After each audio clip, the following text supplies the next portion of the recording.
All right, lovers of freedom, people of love, the great land of Biafra. Good morning, good afternoon, good evening, depending on where you are joining us from.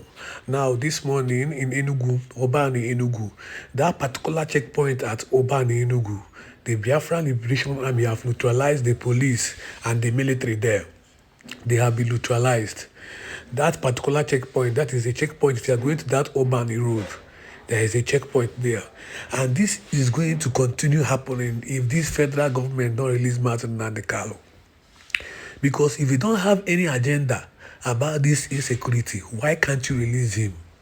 What happened yesterday in the court have opened everybody's eyes.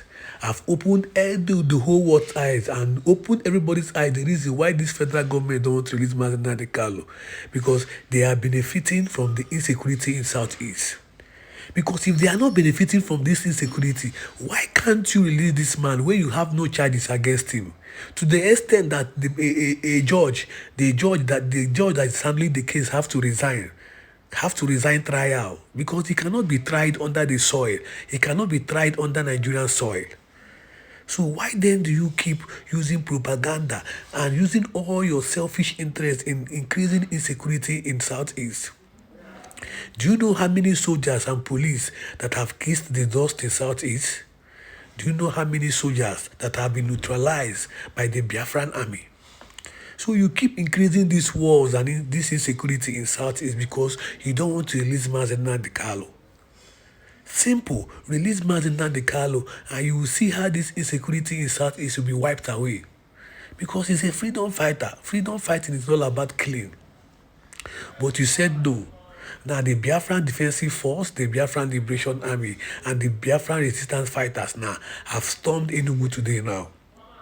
All this violence will keep going on if you don't do the needful. You as a government, all you need to be thinking is, how will I do the needful? How will I do the needful to increase, to remove insecurity in this particular region?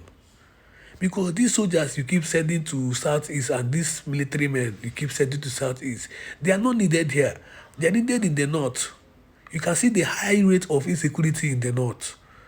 Because the insecurity that is happening in Southeast is for your own benefit. It's for these politicians. It's for their own political benefits. Now relax. I will play a video now so that you can see what really transpired in the court yesterday. This is a different view. This is not the regular video you see online. This is a different view of everything that transpired in the court yesterday. You can see how outspoken, how smart, how intelligent our leader Mazen Nandekalo is. You can see how sweet speaking he is, a great leader. He said yesterday that he's ready to stay one more year for the freedom of his people. So tell me why this government don't want to release this man when they want to stop insecurity. But they keep sending thousands of soldiers. Do you know how much they spend every time they send soldiers to Southeast? Now relax, subscribe and watch this video. Fair hearing. And if this fair hearing cannot be guaranteed in this court, then we need to try another court. The Constitution is very clear on this. Section 36 made it very clear that he deserves, as of right, the adequate facility to prepare for his defense. And who prepares him for his defense? His defense counsel. But we're not being given the opportunity. The court did make some order. And the consequences of that order would have resulted in getting him adequately prepared. But most of those orders were disobeyed in their material particulars. For instance, we were not provided a clean room where no one will have listening devices to listen to our conversations. And our documents, legal documents we take to the DSS facility, detention facility, are interdicted and seized and taken to places, photocopies and whatnot. Even anybody who is not a lawyer knows that a client, especially a defendant who is facing the death penalty, deserves to have some private time with his lawyers in terms of preparing for his defense. It's not everything we discuss that is critical to his defense that the prosecution is supposed to know in advance. But this is exactly what was happening in this matter. And then secondly, we do have 3 appeals. One goes to restoring his bail, which the Supreme Court severely criticized revocation of his bail by this High Court. And the other 2 go to the jurisdiction of the High Court to try him for these offenses. So what is really the essence of rushing to trial when you have these two situations, militating against such trial. So we took that position and we tried to relay it to the Honorable Court, but the court was insisting, in the face of all this, especially the injustice of not allowing him his constitutional right to fair hearing, the court was insisting on proceeding to trial. That left our client with no choice than to express his loss of confidence in the impartiality of the court. That's what happened. That's why he requested for the judge to recuse herself. Thank you. Thank you. Okay, sir, the issue of settling out of court, has that one crumbled? Well, it's going on. It's not particularly an issue for the lawyers. It's particularly an issue for Southeast leaders and the federal government of Nigeria. And it's our understanding as a legal team that they are having discussions on that. Yes. But our job is to come here and practice law and protect the rights of our client. Thank you. The public must understand. Most of you journalists, the legal correspondents, you don't take time to actually study some of these rulings and judgments. Go and study. In fact, I'll give you Bring the envelope. Give it to her. Look at it. Yes. What is this? I'll give it to her because I think she's a bit more. Give her this legal judgment. I'll replace a copy for you. For me. She can. I want to let the whole world understand something very, very clear. In all this is the judgment of the Supreme Court. It made it very clear that even that the impartiality of the judge is questionable. And it's here. Where is it? Please do bear with me.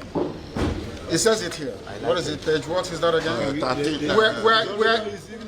Where it says all these things are online. Is it not page 18? All these things are online. So I suggest that the journalists in this country actually take out time to do some basic research. It's not difficult, just minor research. You will understand the vacuousness, the emptiness of all the charges against me. Okay. They kept switching the charges. Yes. They said I committed this crime in England, isn't it? Yes. I made a broadcast in England. Yes. And in 9 charges leveled against me, this place where I committed this crime was London, United Kingdom. Yes. When my lawyers came to see me, I had a discussion with them about how I'm going to defend myself. I told them that no court in Nigeria has jurisdiction to try me. Because since this offense was committed in England, so they said, it's only a UK court that can give a Nigerian court the authority to proceed, isn't it? Yes. Based on that, they removed London. Based on that, they now amended the charge again and removed London. Location of the broadcast. Location of the broadcast. Contrary to section 196? 174 of the Terrorism Prevention Act 2022. In violation of their own laws. In violation of their own laws. And you want me to stand trial under such circumstances? Is that possible? Nnamdi Kanu to stand trial where these shenanigans are going on? It's not possible. Because Nigerian The marked one. Yes. Okay. Yes. No, It's okay. No. It's okay. We have many of that. Mr. Kanu, one last question. One last question. With reference to what she has asked earlier, Justice Binta made it known that she's one of the senior judges in this court. Yes. What if? And I have respect and love for her. She knows. What if this case comes back to her because she said no other It person? is not possible. This persecution of the Igbo people, this orchestrated, almost global persecution of the people stops with me. It cannot happen. It can never happen. That is why we do what we do. That is why I do what I do. I am campaigning for the freedom of my people because of the persecution that we are facing. Yes. It's as simple as that. Nothing more, nothing less. Yes. Thank you very much, The rules change when it comes to onye ọwụla na-ezuzi ihe ọ n'ala Igbo na-eme ihe ọ na-eme si na ọwụ kwere m ka a ji na-eme ya ọwụ kwere n'ihi m. I love my people very much and they know it. I don't want all this, anybody involved. I've been hearing about idiots talking all over the place. Some fools trying to be relevant because of Biafra or trying to use my name to gain relevance. I don't want it. I don't want any killings, no kidnapping. All this nonsense are alien to us as a people. I don't know where these animals came from. They are taking advantage of the fact that I'm in detention. But it will soon end. They know what IPOB stands for. IPOB is one family. Any idiot trying to leech on IPOB, trying to use the name of IPOB, trying to subvert the will of the people, our principles and our core values, that person has a lot to contend with when the time comes. You can run, but you can never hide. You can run and hide and be talking all manner of rubbish, but one day we will catch up with you.